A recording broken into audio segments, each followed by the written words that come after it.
Hello guys, I've created the form which has email, it has password, it has a button called login now, and then it has a create account button.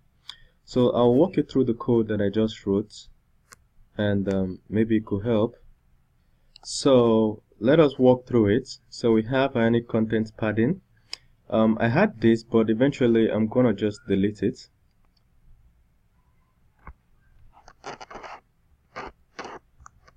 I've commented it out. So this is where I would like to push the logo. I'll still come back to that later on in the next video. So the next thing we had is a div that ends here. Then we have the Ionic list, which we had before. The Ion list just basically has the elements. It has the email, has a password. Now you would have noticed that this is substantially different from what you had before. The elements I had is the Ion input, the type is email, and then I'll skip this, I'll explain it a little later. Then every form element needs to have a name.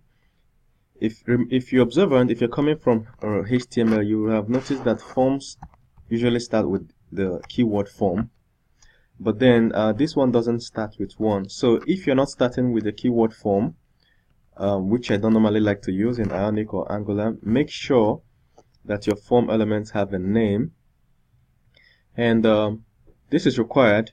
I don't want people to submit the button without clicking it, so it's required. But this also is a two-way data binding that is available in Angular. You know, Ionic uses Angular. So once you are typing the email here, this is like a variable that points to the database, that points to the backend, which is what we have here, the login.ts. So as you're typing the email there, the value of the email here will be changing. We'll get to that in the next video. You'll get to understand it more clearly. So just take it as the name of the form, the name of the variable that we use to refer to this particular field in the controller. Same thing with password. We have type password, and we have this. As you can see, the ng model, it comes with block bracket, then the round bracket, then you type ng model. So this block and round means it is two-way data binding. As you're changing the value on the form, immediately the value of the variable is also changing on the controller. You understand? So it makes for a real-time data binding. Assuming you want to be processing something, maybe check the strength of the password at the back end. You don't need to write any special code. As long as it's changing here, it's also changing there. That is two-way data binding.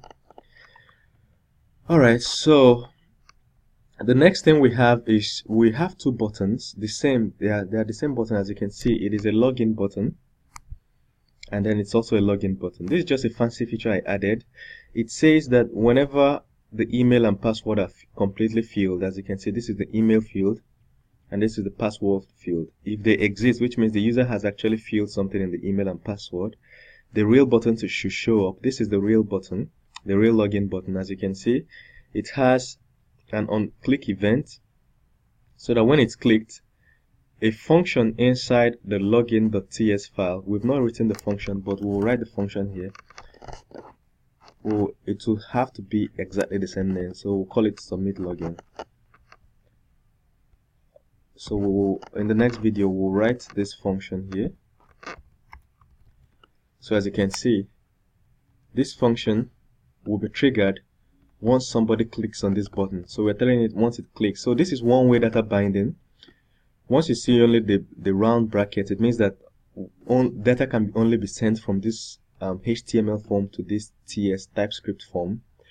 But if it is two, it means that data can be sent from this HTML to this TypeScript and back again. So if the value of email is changed from the database or something from the backend, it will also change the value of the email in this form directly. So this is two-way data binding, and this is one-way data binding. Alright, so but then if the email and password has not been filled, we're supposed to show a different kind of button that is a little dead. As you can see, the color is danger, but then it is clear and rounded.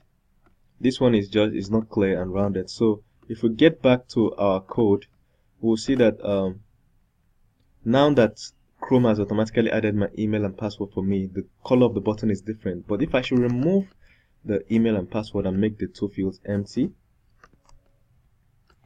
as you can see, the color of the login is different. Alright, so it's just going to tell the user this cannot be clicked, because if we look at the code, there is nothing there. There's no on-click event handler there, so when it's clicked, nothing happens. So we don't want people to be able to submit a login form with empty fields. Okay. Alright, then the next thing you see is the forgot password link and the create new account link. If you go back, you'll see at the bottom that we have a button that has to do with forgot password and an on-click event that says when it's clicked, it should trigger this function in the login.ts. We've not created it, and then the redirect to sign up, we've not created it. So that's an explanation of how this function works. So if you want to get the code for this, you have to get it from my GitHub account. I'll put the link in the first video of this series, github.com/DaveOzala. That's where you go. You see all my repositories. Then you should search for the name with the name of this app that has Ionic Upload. Alright, the name of this app is Ionic Upload. So Ionic. Go to daveozala.com, search for an app that has a repository that has this name, then that's the name of this repository. Okay,